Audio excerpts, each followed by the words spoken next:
Hi అండి, అందరికీ నమస్కారం, అందరికీ ధన్యవాదాలు. నేను మీ రైతు బిడ్డని.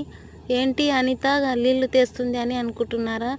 ఇక స్ప్రింక్లర్లు అయితే పెడుతున్నాము, ఎందుకంటే గడ్డి మందు కొడుతున్నాము. స్ప్రింక్లర్ల కాడ ఏడ పట్టడానికి అయితే రాదు కదా, పెద్దింతసేపు అవుతుందని ఇక చెర్లకి వెళ్ళి నీళ్ళు అయితే తెస్తున్నాను మందు కొట్టడానికి. నేనైతే ఈరోజు సండే, మా బావ అయితే ఇంటికాడ ఉన్నాడు, డ్యూటీ లేదు కదా, ఇక మందు అయితే కొడుతున్నాము మేము. గడ్డి మందు 2 సార్లు అయితే కొట్టబట్టి ఈరోజు అయితే గడ్డి మందు కొడుతున్నాము. ఇప్పుడన్నా పని చేస్తుందో లేదో మరి.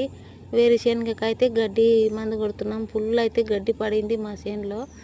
అందరికీ ధన్యవాదాలు, పేరు పేరున హృదయపూర్వక ధన్యవాదాలు. ప్రతి వీడియోకి లైక్ చేయండి ఫ్రెండ్స్. ఇక ఒక స్ప్రింక్లర్ కాడ అయితే మళ్ళీ ఏమో కప్పనో మిరికింది.